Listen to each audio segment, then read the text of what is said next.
धूल वाला सुनसान जंगल के किनारे बसा डोंगरीला गांव, चारों तरफ घना डरावना जंगल। अमावस की काली रात थी। पूरा गांव एक अजीब सी खामोशी की चादर में दबा पड़ा था। बस दूर जंगल से कहीं कुत्तों के भौंकने की और सूखी हवा के पत्तों की आवाजें सुनाई दे रही थीं। इसी गांव के बीच में बसा था एक छोटा सा घर, जिसमें भोला और उसकी पत्नी सुमन रहती थीं। उस रात जब भोला रात में जंगल लकड़ी लाने जा रहा होता है। सुनो जी, आज अमावस की रात है और इस रात में भी आप लकड़ी लाने जंगल जा रहे हो। आज आप लकड़ी लाने जंगल मत जाओ, मुझे बहुत डर लग रहा है। अरे वो सुमन, तुम डर क्यों रही हो? अगर मैं लकड़ी लाने जंगल नहीं गया तो हमारे घर का खर्चा कैसे चलेगा? तुम चिंता मत करो, मैं जल्दी लकड़ी लेकर जंगल से आ जाऊंगा। पत्नी ने इतना समझाकर भी भोला रुका नहीं। वो अपनी कुल्हाड़ी हाथ में लेकर इतने रात को जंगल लकड़ी काटने निकल जाता है। दूसरी तरफ उसी गांव के बीचों बीच पुराने बरगद के नीचे बनी रामू की चाय की दुकान से धीरे धीरे बुझती अंगारों की रोशनी में चमक रही थी। उसी चाय की दुकान पर बैठे थे गांव के 4-5 लोग। उनमें रामू, मोहन, गोपाल और गांव के सबसे बूढ़े शंकर काका भी बैठे थे। अरे आज ये कुत्ते इतना क्यों भौंक रहे हैं बे? पूरा गांव इन कुत्तों की आवाजों से डर रहा है। मनने तो लग रहा है कोई आत्मा पिशाच बाहर घूम रहा है। अमावस की रात है ना आज?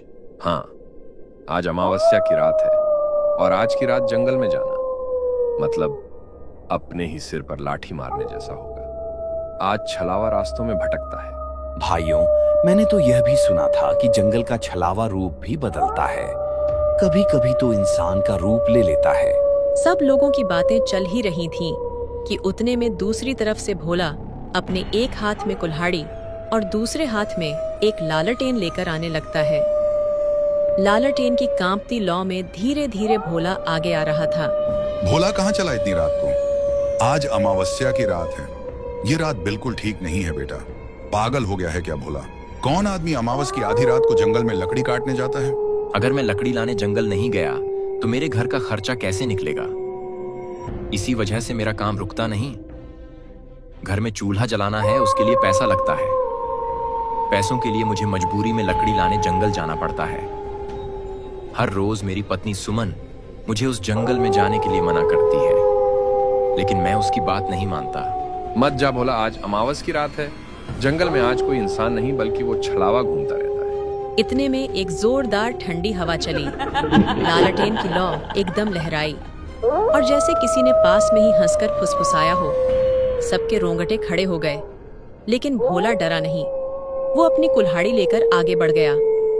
भोला चाय की दुकान से आगे निकल चुका था। गांव की आखिरी बाउंड्री पार होते ही वह सुनसान डरावने जंगल का रास्ता शुरू हो जाता है। रात का अंधेरा और भी भयानक हो गया था। पेड़ों की टहनियां हवा में हिल रही थीं। जंगल की आवाज ऐसी आ रही थी कि मानो किसी इंसान की आवाज हो। भोला रुक जाता है। कौन है? कोई है तो सामने आ जाओ। पर जवाब सिर्फ सन्नाटा। तभी अचानक उसे दिखा एक परछाई आगे पेड़ से उतरकर खेत की तरफ चली गई। धीरे मगर इंसान जैसी चाल में भोला ने हिम्मत की और बोला, कौन है रे गोपाल? तू है क्या? अगर कोई गांव का आदमी मेरे को डरा रहा है तो मैं डरने वाला नहीं हूँ। सीधे तरीके से मेरे सामने आ जाओ, नहीं तो मेरे हाथ जो कुल्हाड़ी है उससे मैं तुम्हारा सर धड़ से अलग कर दूंगा। तभी वह काली परछाई वापस आने लगती है और वो कोई और नहीं बल्कि भोला की पत्नी सुमन थी। भोला का दिल थक से रह गया। सुमन, तू इस भयानक डरावने जंगल में इतनी रात को क्या कर रही हो? मैंने तुमको बताया था कि मैं घर जल्दी लौट आऊंगा। सुमन मुस्कुराई, मगर आंखें बिल्कुल ठंडी। लेकिन वो आवाज सुमन की नहीं थी, वो तो उस जंगल के छलावे की थी। घर चलो भोला, रात बहुत हो गई है। भोला एक कदम पीछे हट गया। उसी पल सुमन जैसी आकृति धीरे धीरे धुंध बनकर गायब हो गई। यह देख के भोला का खून जमने लगा। ये कौन था? ये तो सुमन नहीं थी, ये तो इस जंगल का छलावा था।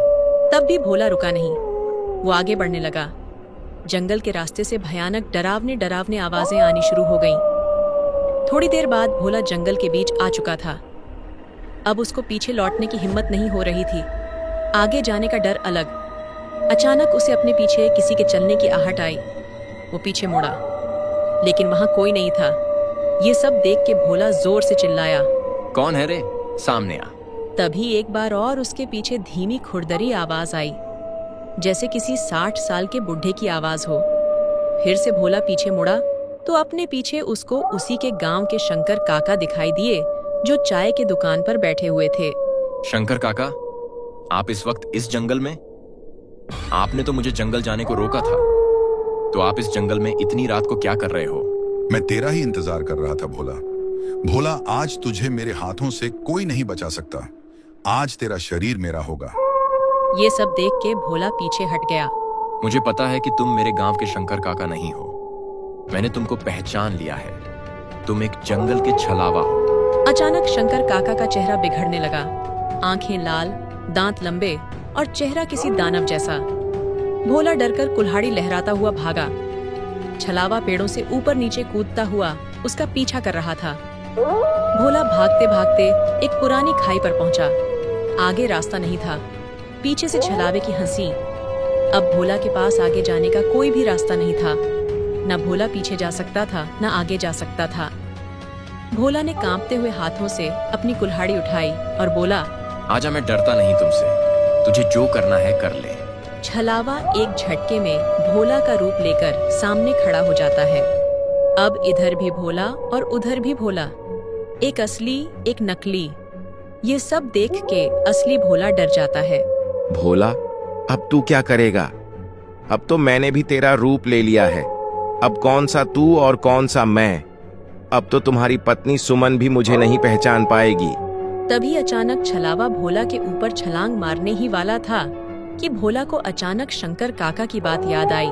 शंकर काका ने मुझे आते हुए बताया था कि छलावा रोशनी को बर्दाश्त नहीं कर पाता। उसके बाद भोला ने अपने हाथ में जो लालटेन थी उसको उठाया और जोर से छलावे की तरफ फेंक दी। जैसे ही लालटेन छलावे के पास गिरी, लालटेन में तेज पीली रोशनी खोने लगी और छलावा दर्द से चिल्लाते हुए पीछे हट गया। वो धुएं में बदलता हुआ चिल्लाया, अगली अमावस में लौटूंगा भोला। उसके बाद तुम्हें ये लालटेन दो। क्या तुम्हारे गांव का कोई इंसान भी तुम्हें बचाने नहीं पाएगा? बोल के छलावा अंधेरे में गायब हो गया। रात के 2 बजे थे। अब भोला के पास लालटेन भी नहीं थी। भोला ने अपनी कुल्हाड़ी उठाई और घर के रास्ते बिना लकड़ी लेकर वापस जाने लगा। थोड़ी दूर चलते चलते भोला थक जाता है, इसीलिए वह एक पेड़ के नीचे आराम करने बैठ जाता है। रात का अंधेरा गहरा हो चुका था। भोला को कुछ समझ नहीं आ रहा था कि अब वह क्या करे। क्या करूं? कुछ समझ नहीं आ रहा है। रात भी बहुत हो चुकी है और मेरे पास तो अब मेरी लालटेन भी नहीं है और इस जंगल का रास्ता भी साफ दिखाई नहीं दे रहा है। ऐसा करता हूं, आज की रात यही जंगल में पेड़ के नीचे सो जाता हूं। सुबह होते ही लकड़ी लेकर यहाँ से चला जाऊंगा। हे भगवान, रात के 3 बजे बज चुके हैं और अब तक ये घर क्यों नहीं लौट आए? उनको कुछ हुआ तो नहीं होगा? अब मैं क्या करूं?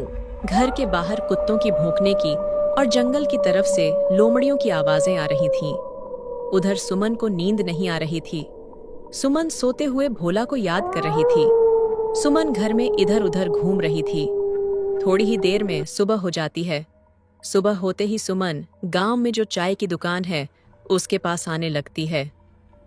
चाय के दुकान पर वही लोग बैठे थे जो रात को भोला को समझा रहे थे। तभी सुमन चाय के दुकान पर आ जाती है। क्या हुआ सुमन? तुम आज चाय की दुकान पर कैसे आई? सब ठीक तो है ना? शंकर काका, सब ठीक नहीं है। कल रात को भोला लकड़ी लाने जंगल गए थे, लेकिन भोला जंगल से अब तक घर आए ही नहीं। रोज तो जल्दी घर लौट आते थे, लेकिन आज क्या हुआ? तो भोला घर लकड़ी लेकर आए ही नहीं। मुझे बहुत ही चिंता हो रही है। सुमन, तुम चिंता मत करो। अभी हम सब उस जंगल में जाकर देखते हैं। उसके बाद सभी भोला को ढूंढने जंगल की ओर जाने लगते हैं। थोड़ी दूर जाने के बाद उनको दूसरे गांव का एक लकड़हारा उस जंगल में दिखाई देता है। तभी उस लकड़हारे से शंकर काका कहते हैं, बेटा, तुमने किसी आदमी को इस जंगल में देखा है क्या? वो भी तुम्हारे तरह इस जंगल में रात को लकड़ी लाने आया था, लेकिन अब तक वो घर नहीं लौटा। हाँ काका, मैंने एक आदमी को एक पेड़ के नीचे देखा था, लेकिन वो सोया हुआ था, इसीलिए मैंने उसको जगाया नहीं।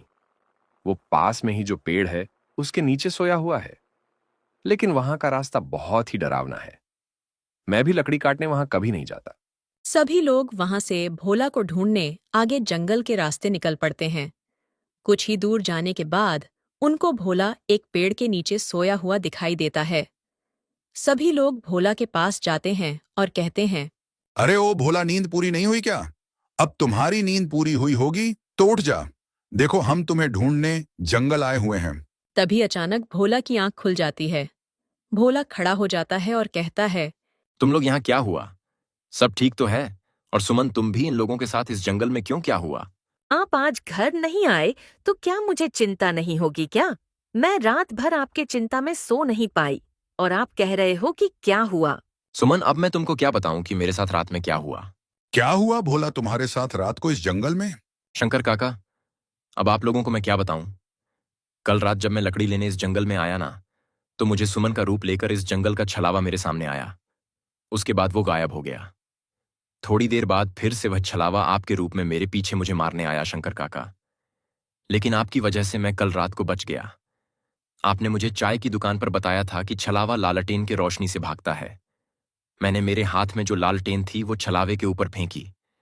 उसके बाद छलावा गायब हो गया। लेकिन उसने मुझे बोला था कि वह फिर अगली अमावस की रात हमारे गांव आएगा। शंकर काका, छलावा गया नहीं है, सिर्फ कुछ दिनों के लिए गायब हो गया है। इसीलिए हम सब गांव वालों को सावधान रहना होगा। बेटा भोला, तू आज बच गया, पर वो किसी और का रूप लेकर फिर आएगा। अब चलो यहाँ से जल्दी। तभी सभी लोग वहां से अपने घर जाने लगते हैं।